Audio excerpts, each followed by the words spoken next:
Hello friends, आज आपण इयत्ता 4थी स्कॉलरशिपमधील बुद्धिमत्ता चाचणी या विषयीवरील उदाहरणांचा अभ्यास करत आहोत आणि प्रश्नपत्रिकेमधील प्रश्नांचा सराव घेत आहोत.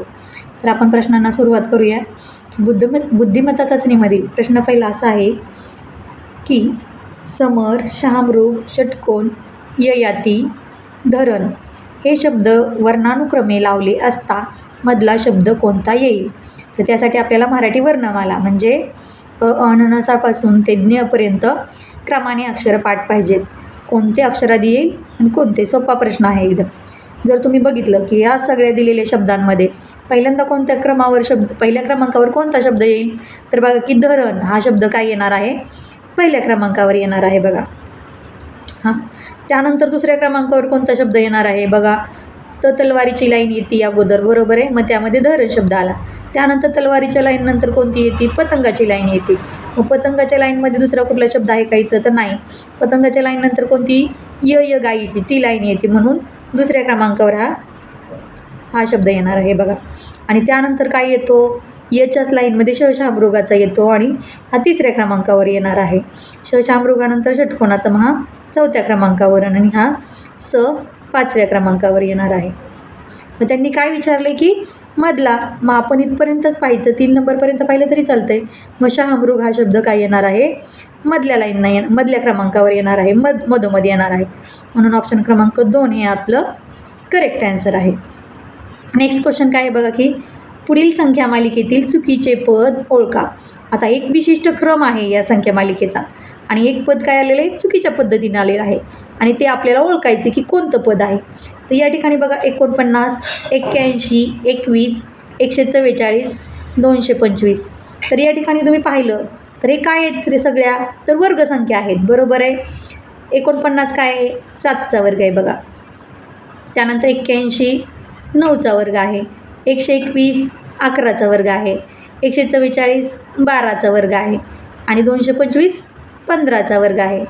तुम्हाला यात चुकीचं काय दिसतंय बघा? 7चा वर्ग दिला आहे, 8चा गाळला आहे, 9चा दिला आहे, 10चा गाळला आहे, 11चा दिला आहे. म्हणजे इथं 12चा गाळायला पाहिजे होता आणि 13चा द्यायला पाहिजे होता, परंतु या ठिकाणी 12चा दिला आहे, म्हणून चुकीचे पद काय आहे? तो ऑप्शन क्रमांक 2 144. तर हे चुकीचं आहे, म्हणून ऑप्शन क्रमांक 2 हे आपलं करेक्ट आन्सर आहे. त्यानंतर बघा 28 ते 32साठी सूचना की गटात न बसणारी पद ओळखा. गटात न बसणारे पद आपल्याला ओळखायचं आहे. या ठिकाणी तुम्ही पाहिलं की ऑप्शन फर्स्ट काय आहे? भोपाळ, सेकंड काय आहे? मुंबई, थर्ड काय आहे? हैदराबाद आणि फोर्थ काय आहे? नागपूर. तर आपल्याला याच्यात बघायचं की गटात न बसणारा जे वेगळं कोण आहे. आता तुम्हाला जर तुम्ही राज्य आणि त्यांच्या राजधान्या जर तुमच्या पाठ असतील तर हा प्रश्न तुम्ही सोडवू शकताय. या ठिकाणी भोपाळ बघा की कशाची राजधानी आहे? तर मध्य प्रदेशची राजधानी आहे. मुंबई कोणाची राजधानी आहे? तर महाराष्ट्राची राजधानी आहे. हैदराबाद कोणाची राजधानी आहे? तर हैदराबाद तेलंगणाची राजधानी आहे. आणि नागपूर मात्र महाराष्ट्राची उपराजधानी असल्यामुळे नागपूर हे शहर आहे ते गटात काही बसत नाही, म्हणून ऑप्शन क्रमांक 4 हे याचं करेक्ट आन्सर आहे. त्यानंतर बघा की 26, 82, 63 आणि 122 यामध्ये कोणतं पद गटात बसत नाही असं विचारलेलं आहे. आता तुम्ही नीट या संख्यांचं निरीक्षण केलं तर तुम्हाला काय दिसेल? त्यासाठी तुम्हाला तुमच्या वर्ग, घन जे संख्यांचे प्रकार आहेत ते सगळे पाठ पाहिजेत आणि ते पण तुम्ही इथं यूज करून पाहिले पाहिजेत. बघा की 26 काय आहे रे? तर 25 कशाचा वर्ग आहे? तर 5चा वर्गसंख्या आहे. 25मध्ये 1 मिळवल्यावर काय झाले? 26, म्हणजे 5चा वर्ग प्लस 1 केलेले आहेत, बरोबर आहे. त्यानंतर 81 कशाचा वर्ग आहे? 9चा, तर 9चा वर्ग अधिक 1 या ठिकाणी केलेले दिसतात.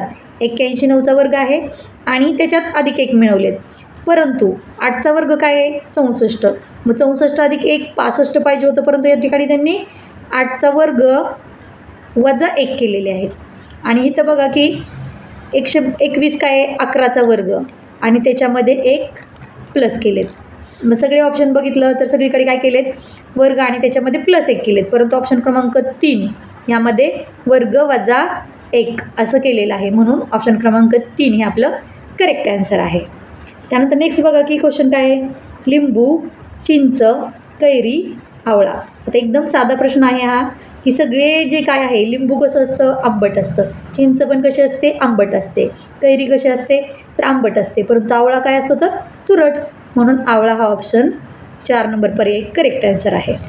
त्यानंतर पुढचं बघा की आता इथं आकृत्या दिलेल्या आहेत. त्या आकृतीचे किती भाग केलेले आहेत? 4. त्यापैकी किती भाग रंगवलेत? 2. या आकृतीचे भाग किती एकूण केलेले आहेत? 8 2 नंबरचे. आणि रंगवलेत किती? 4 रंगवलेत. आता 3 नंबरच्या आकृतीचे भाग किती केलेले आहेत? 6. रंगवलेत किती? 2. 4 नंबरच्या आकृतीमध्ये किती केलेत भाग? 4. रंगवलेत किती? 2. तुम्ही जर नीट बारकाईने लक्ष केलं तर प्रत्येक आकृतीत निम्मा भाग रेखांकित केलेला आहे, म्हणजे रंगवलेला आहे. आणि निम्मा भाग काय आहे? कोरा तसाच आहे, अर्धा भाग. बघा 4च्या निम्मे 2 भाग रंगवलेत पहिल्या ऑप्शनमध्ये. त्यानंतर दुसऱ्या आकृतीत बघा की टोटल भाग किती आहेत? एकूण 8. मग 4 भाग रंगवायला पाहिजे होते, पण किती रंगवलेत?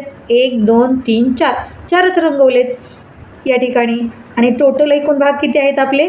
8. बरोबर आहे, म्हणजे हा सुद्धा ऑप्शन बरोबर आहे की 8 भाग एकूण आहेत आणि 4 रंगवलेत. बरोबर आहे. परंतु 3 ऑप्शन जर तुम्ही नीट चेक केला तर एकूण आकृतीचे भाग किती केलेले आहेत? 1 2 3 4 5 6. आणि रंगवलेत किती मात्र? 2च. म्हणून हा पर्याय काय आहे? गटात बसत नाही. ऑप्शन क्रमांक 3 हे याचं